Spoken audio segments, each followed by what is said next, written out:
Bismillahirrahmanirrahim. Alhamdulillahi alamin.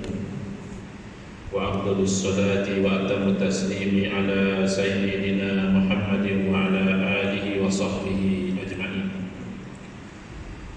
Rabbi shrah li sadri wa yassir li amri wahlul 'uqdatam min lisani yafqahu qawli. Subhanaka la ilma lana illa ma 'allamtana innaka antal alimul hakim. Allahumma akhrijna min zulumatil wahmi wa akrimna bi nuril fahmi waftah 'alaina bi ma'rifatil ilmi wa sahhil akhlaqana bil hilm waj'alna mimman yastami'una al-qawla fayattabi'una ahsana. Allahumma ati nufusana taqwaha wa zakkiha anta khairu man zakkaha anta waliyuha wa maulaha. Allahumma arinal haqqa haqqan warzuqna ittiba'ah wa arinal batila batilan warzuqna ijtinabah. Allahumma anfa'na bima 'allamtana wa 'allimna ma yanfa'una wa zidna ilman wa huda amana. Qala Asy-Syekhul Mu'allif Al-Imam Hujjatul Islami Abu Hamid Muhammad bin Muhammad Al-Ghazali Al-Tusi rahimahullahu ta'ala wa nafa'ana bihi wa bi'ulumihi fid dharaini amin. Falamma an hasalat lahu taubatus shadiqatu wa farara min hadhihi al-'aqabati hanna ila al-ibadati liyakhudha fiha fa nazara fa idha hawlahu 'awaiqu muhdiqatun bihi kullu wahidin minha ya'muhu amma qasada min al-ibadati bidarbin min at-ta'wil fata'ammala fa idha hiya arba'atun ad-dunya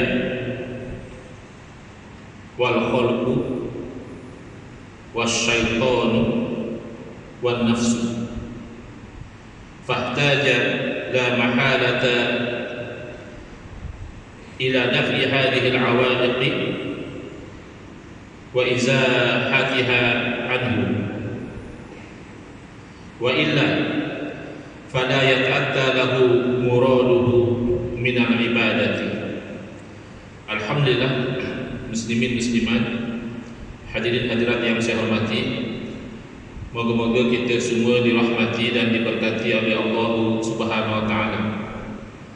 Syukur kehadirat Allah Subhanahu wa taala, pada hari ini insyaallah kita menyambung pengajian kuliah maghrib bulanan anjuran Masjid Bukit Indah Ampang menggunakan kitab Minhajul Abidin, Jalan Para Abid Ahli Ibadah, hasil tangan Al-Imam Al-Ghazali rahimahullah ta'ala.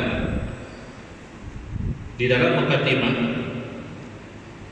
Al-Imam Al-Ghazali rahimahullah ta'ala mengatakan apabila telah terhasil bagi orang ini taubat yang sebenar, berarti dalam kuliah-kuliah yang lalu kita telah lihat untuk seseorang itu menjadi ahli ibadah, pertama dia perlu melepasi aqabatul ilmi, dakian ilmu. Selepas itu dia perlu menentasi aqabatul taubah, yaitu bertaubat kepada Allah Subhanahu wa taala. Setelah terhasil bagi dia taubat yang sebenar atau kita sebutkan sebagai taubat nasuhan, taubat yang mana selepas daripada itu orang itu tidak lagi mengulangi dosa tersebut dan dia telah selesai daripada dakian ini, maka dia mula untuk fokus kepada ibadah. Lalu dia perhatikan, tiba-tiba dia dapati di sekeliling dia itu ada awaiq, perkara-perkara yang melambatkan dia, yang menghalang dia daripada beribadah. Ilmu sudah ada, taubat sudah selesai, Tapi rupanya masih ada perkara-perkara yang menyebabkan dia terhalang daripada beribadah. Setiap satu daripadanya itu menyekat dia daripada tujuan dia untuk beribadah dengan satu bentuk daripada bentuk-bentuk sekatan. Daripada sudut tertentu dia terhalang. Maka dia perhatikan dan dia dapati ada 4 perkara yang boleh menghalang dia daripada beribadah. Yang pertama, ad-dunia. Dunia ini walaupun kita berada di dalamnya, di dalam dunia, dan walaupun kita perlu kepada dunia, tapi kalau tidak kena cara kita berinteraksi dengan dunia, dunia ini akan menjadi sebab kita terhalang daripada taat kepada Allah Subhanahu Wa Taala, bahkan mendorong kita itu wa'yazubillah melakukan maksiat kepada Allah Ta'ala. Wal khalqu. Dan yang kedua kata Imam Ghazali rahimahullah ta'ala adalah manusia. Manusia kena gayanya mereka akan menjadi sahabat yang baik, mereka akan menjadi persekitaran yang positif dan mendorong kita kepada taat. Tapi kalau tidak kena gayanya, manusia ini juga akan mendorong kita kepada maksiat dan menghalang kita dari ibadah. Wasyaitan. Dan yang ketiga kata Imam Ghazali rahimahullah ta'ala adalah syaitan. Ya, ini memang tidak ragu-ragu dah. Memang kita tahu visi dan misi syaitan adalah untuk menyesatkan manusia, untuk menghimpunkan seramai mungkin manusia di dalam neraka. Wan nafsu. Dan yang keempat adalah nafsu kita sendiri, dan ini adalah penghalang yang paling besar sebenarnya. Ibarat kata orang Melayu kita adalah musuh dalam selimut. Ini yang paling payah. Maka dia berhajat tak dapat tidak untuk menolak awaiq, perkara-perkara yang menghalang ini, dan menghilangkan perkara ini daripada diri dia. Sekiranya tidak, maka dia tidak akan mencapai tujuan dia daripada beribadah. Qala rahimahullah ta'ala fastaqbalathu huna aqabatul awaiqi fayahtaju ila qatiha bi arba'ati umuri. Maka pada ketika itu dia berhadapan dengan aqabah dakian yang dikenali sebagai aqabatul awaiq, dakian perkara-perkara yang melambatkan dan menghalang dia. Lalu dia berhajat untuk merentasi dakian ini dengan 4 cara. At-tajarrudi 'anid dunia. Untuk berdepan dengan halangan dunia, maka dia perlu ada tajarrud, berlepas diri dari dunia. Nanti akan diterangkan oleh Imam Ghazali rahimahullah ta'ala bila kita masuk pada isi kitab nanti, supaya orang tidak keliru menyangkakan tajarrud 'anid dunia ini seolah-olah orang Islam buang dunia, tak ambil tahu, bagi dekat orang lain lah. Bukan. Nanti akan diterangkan yang dikatakan at-tajarrud 'anid dunia itu sebenarnya adalah dari hati seseorang, bukan dari tangan dia. Tangan umat Islam perlu memegang dunia, mentadbir dunia, tetapi jangan biarkan hati itu menjadi tawanan kepada dunia. Wa tafarrudi 'anil khalqi. Dan ada masanya kena mengasingkan diri dari manusia. Bila berlaku pandemik COVID-19, kita lebih faham konsep ini yang dinamakan kuarantin. Kenapa dia duduk seorang-seorang? Dia kalau duduk bergaul akan membahayakan. Jadi ini juga konsep tafarrud yang nanti akan diterangkan oleh Imam Ghazali rahimahullah ta'ala, wal muharabati ma'asyaitan. Ini tak dapat tidaklah kena berperang, berjuang melawan syaitan. Wal qahri lin nafsi, dan mengekang hawa nafsu. Kerana berbeza dengan syaitan, kalau boleh kita bunuh syaitan, ya kita bunuh. Tetapi nafsu itu kan sebahagian daripada diri kita, maka kita tak akan mampu membunuh nafsu. Yang kita mampu adalah mengekang, mengawal. Kalau kuda yang kita bunuh, ya habis. Tapi kalau kuda liar itu dijinakkan, dipasang tadi kekang dia, diletak pelana, elok dia bawa kita ke sana kemari. Macam itu nafsu. Qala rahimahullah ta'ala fa amman nafsu fa asyadduha. Adapun nafsu itu yang paling payah daripada yang empat tadi. Illa yumkinuhu tajarrudu anha wa la yaqharaha bi marratin wa yatma'aha kasyaitan id hiyal maqdiyatu wal adah. Adapun nafsu ini maka dialah yang paling payah kerana nak melepaskan diri dari nafsu tak boleh.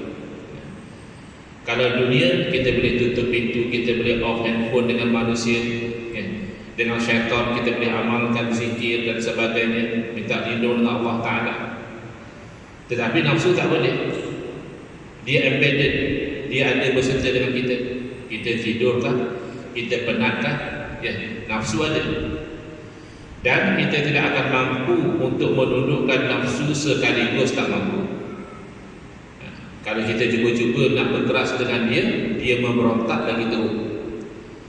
Sekali dia lepas, lagi dia kotor segala yang dia tersekat selama ini.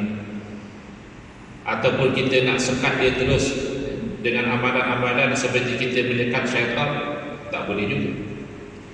Kerana nafsu ini dia adalah sesuatu yang menyampaikan kita pada tujuan. Dia ibarat alat. Kita nak hidup, dia kena makan. Macam mana nak makan kalau tak ada nafsu? Tengok orang yang ada penyakit, kasihan, kurus dia. Kenapa? Tak ada nafsu nak makan. Dan untuk berzuriat, dia kena ada nafsu. Kalau orang lelaki tengok wanita, wanita tengok lelaki macam tengok dinding, macam tengok tiang, dia bila nak berzuriat, kena ada nafsu. Dia jadi alat. Wala matma'a aidan fi muwafaqatiha ala ma yaqsiduhu al-'abdu min al-ibadati wal iqbali 'alaiha. Tetapi kalau kita nak harap nafsu ni setuju untuk hamba tu melakukan ibadah, fokus kepada ibadah, payah. Nafsu tak suka kepada ibadah. Bahkan inna nafsa la'ammaratun bisu. Sesungguhnya nafsu itu sikap dia sangat-sangat menyuruh kepada yang buruk-buruk. Yang baik-baik, nafsu tak suka. Boring, bosan, itu nafsu. Ilhiya majbulatun ala bidil khair kalahwi wa tibaiha lahu. Karena nafsu ini dia terbentuk untuk melawan kebaikan, seperti perkara-perkara yang sia-sia, hiburan, itu dia suka. Fahtada idan ila ayyin yuljimaha bilijamin taqwa litabqa lahu fala tanqati'a wa tanqada lahu fala tatgha. Maka hamba yang nak beribadah tadi, dia berhajat untuk mengekang nafsu ini dengan kekangan takwa. Bunuh nafsu tak boleh, hanya boleh ikat dia, hanya boleh kekang dia dengan kekangan takwa, supaya nafsu itu kekal, tidak terputus. Tetapi dia itu mahu taat dan dia itu tidak melakukan perbuatan yang melampau.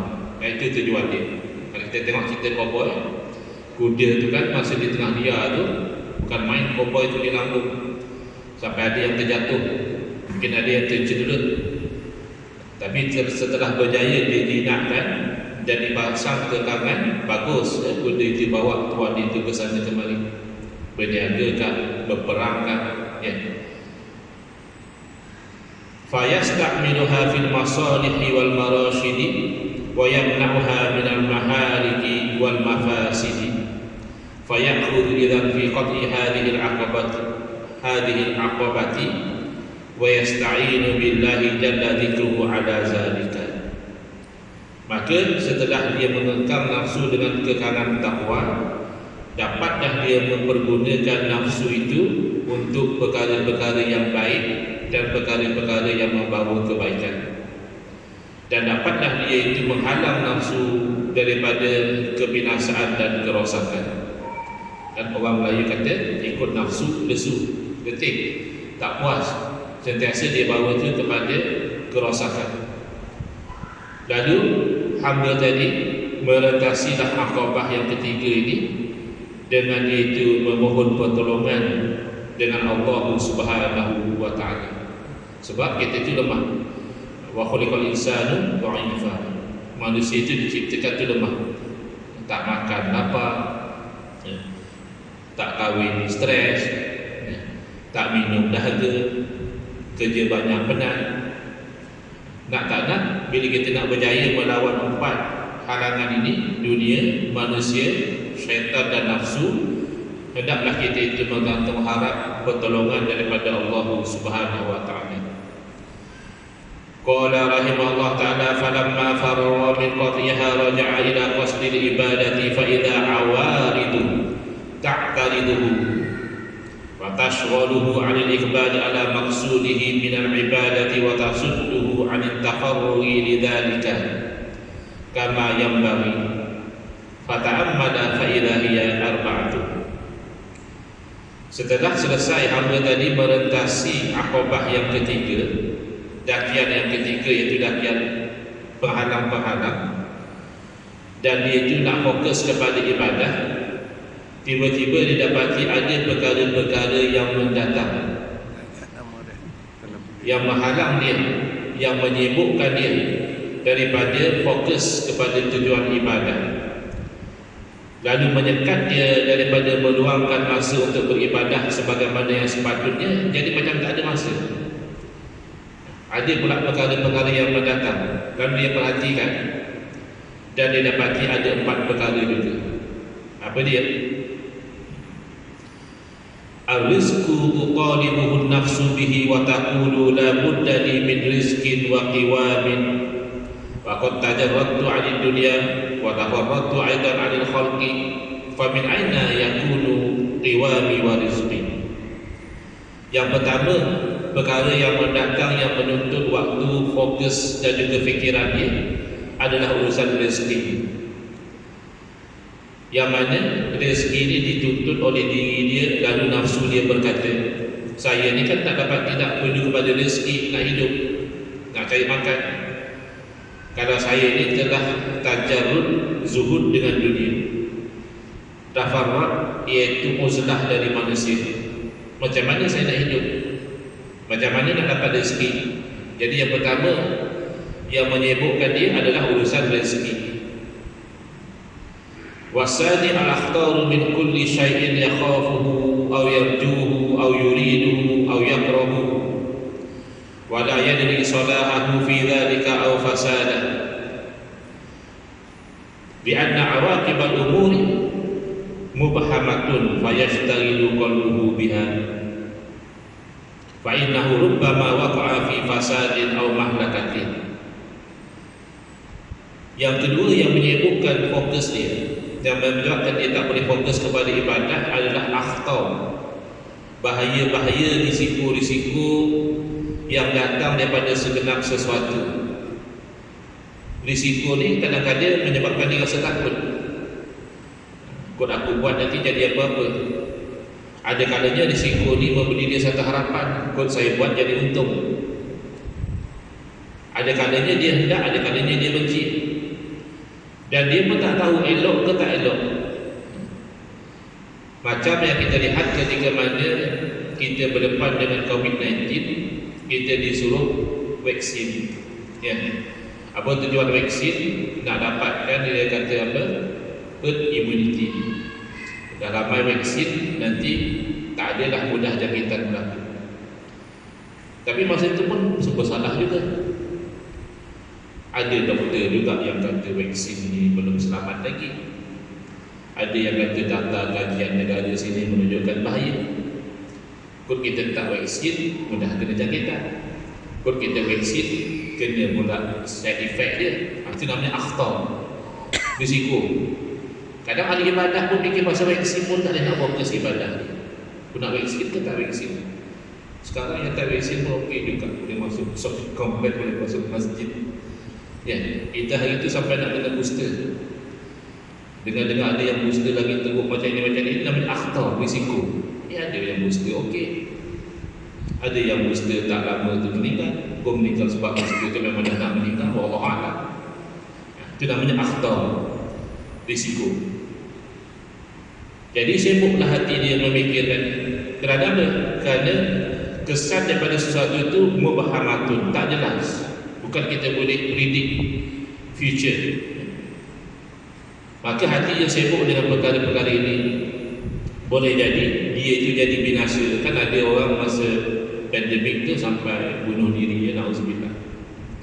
Sampai sekarang pun dah bincang nak letak apa dekat bawah jambatan Pulau Pinang, nampak ramai sudah terjun di situ.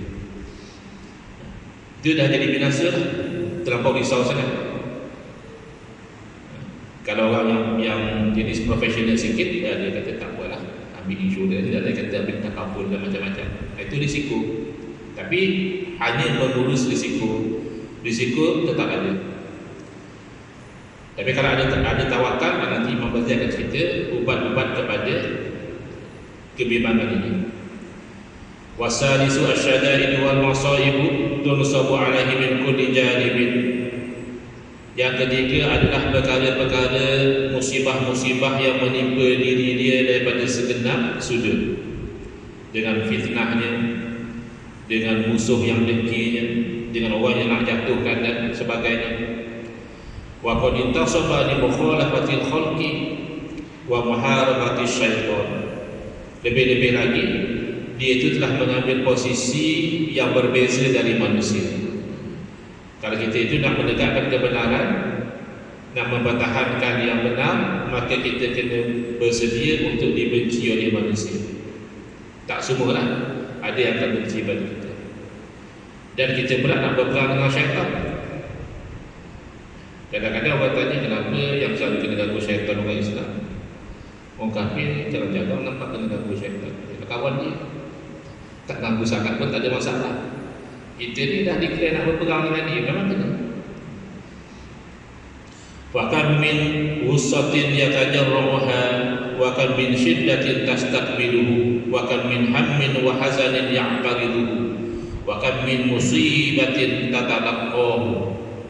Maka betapa banyak kepedihan yang menikam dia, dan berapa banyak kesusahan yang menghadapi dia, dan betapa banyak kerusingan dan kesedihan yang menghadang dia, dan betapa banyak musibah yang dia terpaksa berjumpa. Warabi'u anwa'ul qada'i min Allah subhanahu wa ta'ala bil hudwi wal murri taridu alaihi hadan fahadan. Perkara yang keempat adalah jenis-jenis qada, ketentuan Allah Ta'ala. Ada yang manis, ada yang pahit. Jadi dugaan ini bukan mesti dalam bentuk kesusahan saja. Bahkan kesenangan, kemewahan, kesihatan, pengaruh pangkat juga boleh menjerumuskan seseorang itu dalam kebinasaan. Ini namanya qada. Ada kalanya manis, ada kalanya pahit. Daripada satu masa berubah. Macam orang Melayu kata, hidup ini macam roda, kadang di atas, kadang di bawah, ya. Wa nafsu tusari'u ila sukhti wa tubadiru ila fitnati. Sedangkan nafsu kita ini kokoh untuk merasa marah. Kita tak tahan bila diuji dengan kepahitan, dan bersegera pula terjerumus kepada fitnah, yakni kerosakan. Betapa ramai orang yang dapat kemewahan atau dapat pangkat, tiba-tiba jadi rosak. Fastaqbalatha huna aqabatul awalidil arba'ah. Maka disitulah akobah yang keempat, dakian yang keempat, iaitu perkara-perkara yang mendatang yang empat tadi. Fahtaja ila qat'iha bi arba'ati asya'in. Maka nak menetasi akobah yang keempat ini, yang ada empat perkara tadi, dengan empat perkara juga. At-tawakkuli 'ala Allah subhanahu wa ta'ala fi mawdi'ir rizqi. Yang kita bimbang tentang rezeki tadi, kena letak tawakal dalam hati.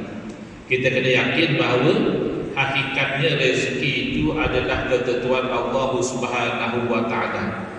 Tak payahlah kita keluar pergi bekerja, tak payahlah kita berniaga, dah rezeki di tangan Allah. Bukan. Kena faham bahawa tawakal ini kerja hati, bukan kerja tubuh badan. Tubuh badan keluar silakan, kerana Allah letak kita pada posisi bekerja.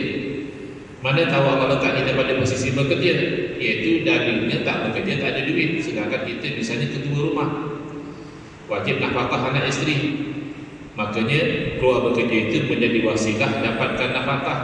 Mala yatimul wajibu illa bihi, bahawa wajib apa sahaja perkara tak sempurna suatu kewajiban kecuali dengan dia, maka perkara itu jadi wajib. Tapi kalau takdirlah kita lahir-lahir dah memang kaya, dah mewarisi harta daripada ayah kita tu, tak bekerja pun cukup, ya silakan. Kalau tak nak keluar, boleh fokus kepada ibadah, boleh fokus kepada ilmu. Tapi kalau tak bekerja, tak ada duit, itu tandanya zahirnya kita kena kerja, tapi batinnya kita kena yakin bahawa rezeki itu tak akan bertambah walaupun sebutir nasi, tidak akan berkurang walaupun sebutir gandum daripada apa yang ditentukan oleh Allah Subhanahu Wa Taala. Daripada satu sudut, masa kita baby, masa kita bayi, dalam keadaan kita masih begitu kecil, kalau dah ditinggalkan kita di sekeliling kita itu penuh dengan botol susu, ya masih kita mati kebuluran. Sebab baby tak mampu lagi nak ambil botol susu pada masa itu. Tapi kan kita hidup. Ada saja orang yang Allah beratkan hati dia untuk rasa ihsan pada kita, tolong susukan kita, tolong bersihkan kita. Masa itu kita baby. Sekarang kita sudah dewasa, sudah boleh bergerak ke sana kemari, boleh bercakap, boleh itu dan ini. Adakah Tuhan kita dah berubah? Adakah Tuhan kita masih baby, Tuhan lain? So kita tenang. Sekarang Tuhan kita sudah Tuhan lain, maka kita dah jadi bimbang. Tidakkah Tuhan yang sama yang menjaga kita ketika baby, Tuhan yang sama menjaga kita ketika dewasa? Cuba kita fikir. Kemudian bila kita lihat kepada suasana yang berlaku di sekitar kita, sebenarnya itu menjurus kepada ketentuan rezeki. Ada orang yang kaya raya tetapi rezeki tak banyak. Kenapa? Dia sakit, masuk ICU, tak boleh makan, hanya drip saja masuk dalam badan. Ada orang tak kaya mana, gaji kecil tapi badan sihat, dapat nasi panas, ikan kering, sambal belacan, 2-3 pinggan, rezeki banyak, berpeluh-peluh makan. Alhamdulillah, tersalam. Tak kaya mana? Saya ceritakan satu kisah yang mana bagi saya membuka fikiran, kisah sebenar yang berlaku. Tahun 95, ibu saudara saya melahirkan anak. Kemudian takdir Allah, dipanggil apa, tumpah darah, banyak darah keluar. Jadi dia tak sadarkan diri, masuk ICU di Subang Jaya. Sehinggalah satu hari kami melawat, lalu doktor yang jaga mak saudara saya ini bagi tahu kepada ibu saya, kakak beliau, kata dia, adik puan ni dah teruk, elok puan baca Yasin lah. Bayangkanlah kalau doktor cakap macam itu, kan doktor selalu nak bagi kita positif, tak apa, puan jangan bimbang, insyaAllah. Tapi kalau doktor suruh baca Yasin, kita faham lah, kira dia macam tak ada harapan. Jadi kami itu berkumpul, saya ingat dalam 5-6 orang di sekeliling ibu saudara saya, baca Yasin. Tahun bila? 95. Sekarang 2022, berapa tahun lah? 27 tahun. Ibu saudara saya masih hidup sampai sekarang.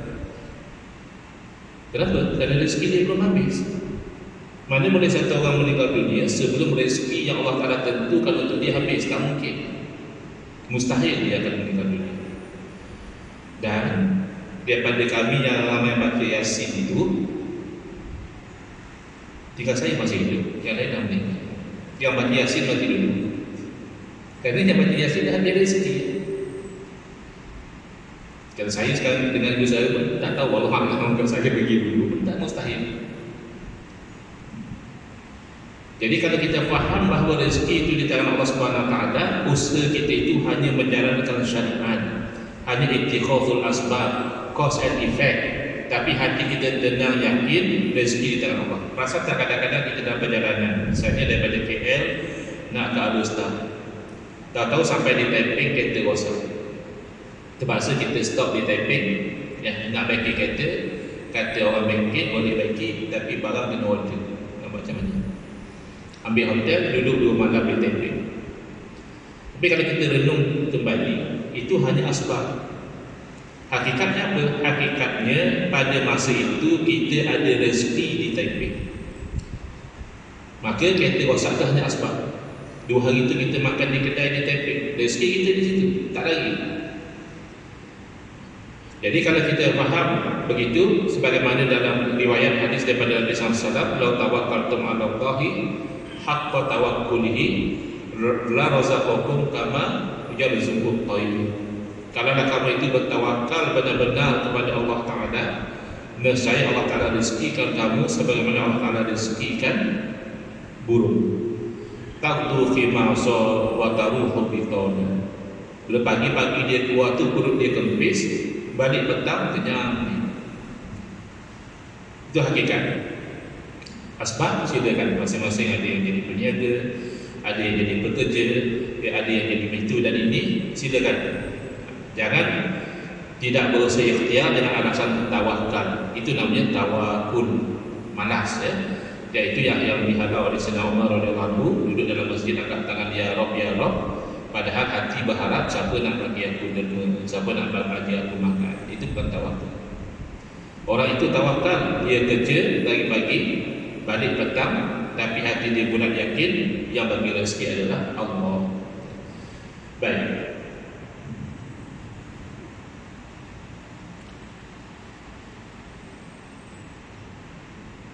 Jadi dalam bab rezeki, kata Imam Ghazali, obatnya adalah tawakal. Wa tafwidi ilahi jalla wa azza fi mawdi'il khatar.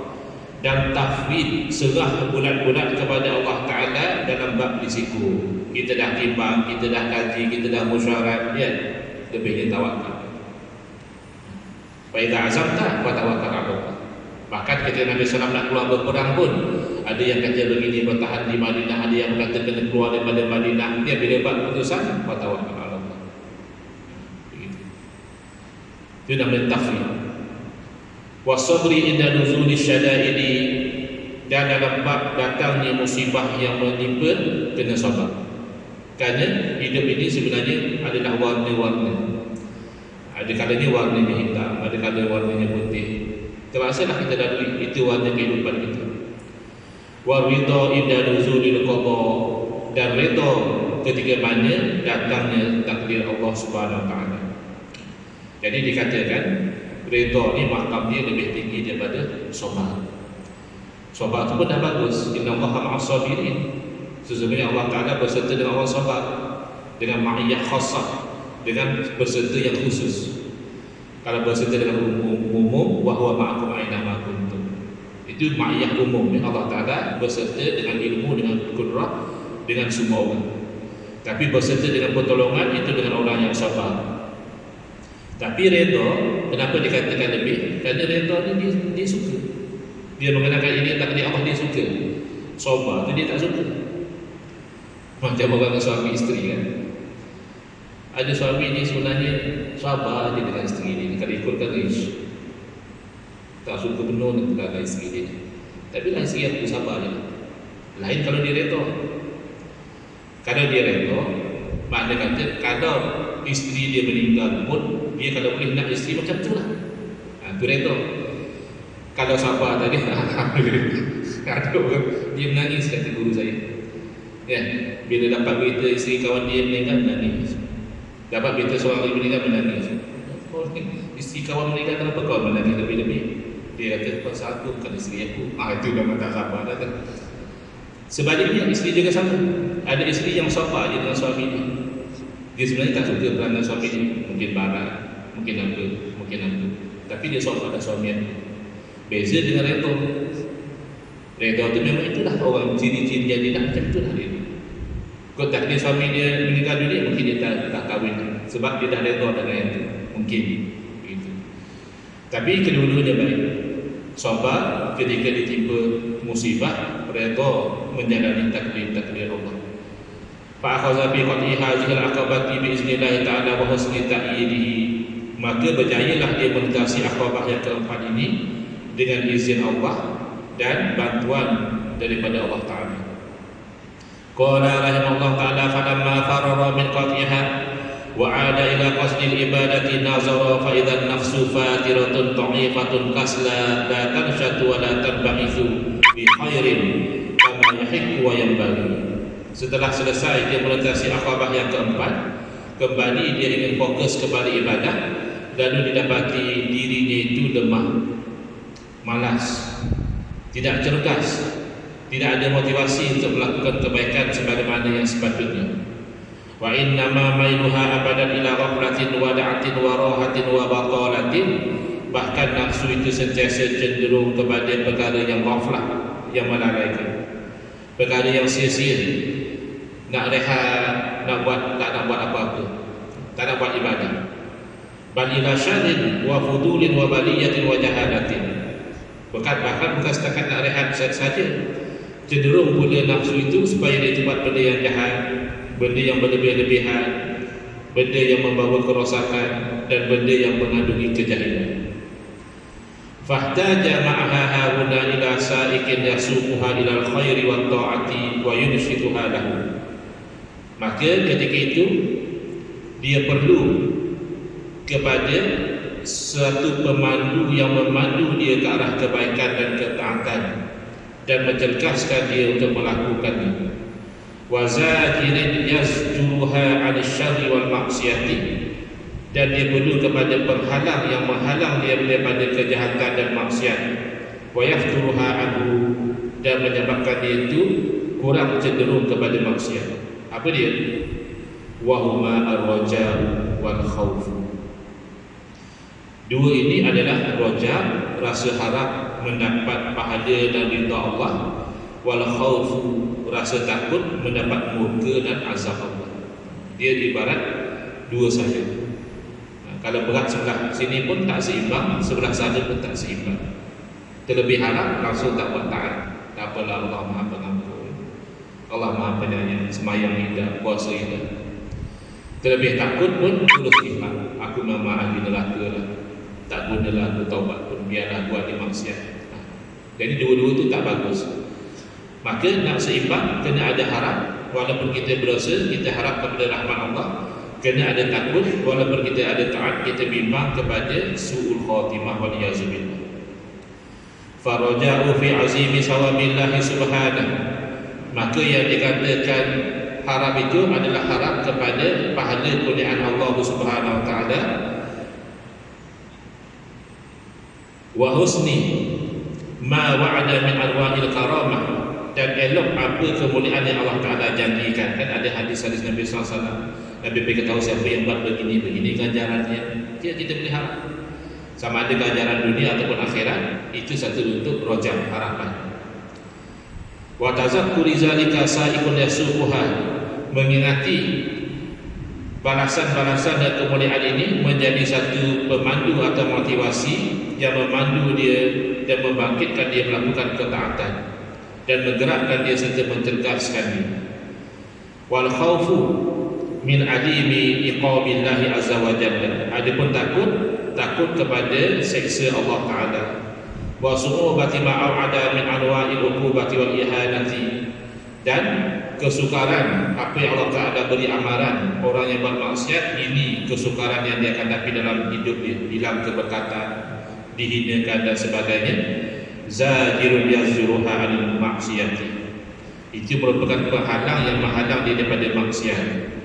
Wa yujannibuha wa yafturuha 'an zalika, dan menjauhkan dia serta mengendurkan dia daripada maksiat.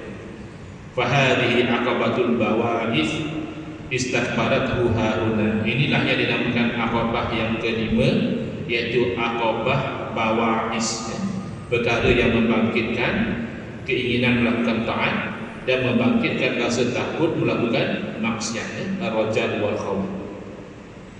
Fahtaju ila qat'iha bihazaini al-mazkuraini, maka berhajat kepada hamba Allah ini merentasi aqabah yang kelima ini dengan dua perkara yang telah disebutkan tadi, iaitu perasaan harap dan takut. Fa akhadha fiha bihusni taufiqillahi azza wa jalla faqata'aha. Lalu dia pun berjalan menentasi Aqabah yang kelima ini dan berjaya menentasinya dengan taufik daripada Allah Subhanahu wa taala. Insya-Allah dalam kuliah yang akan datang kita akan pergi kepada Aqabah yang ke-6.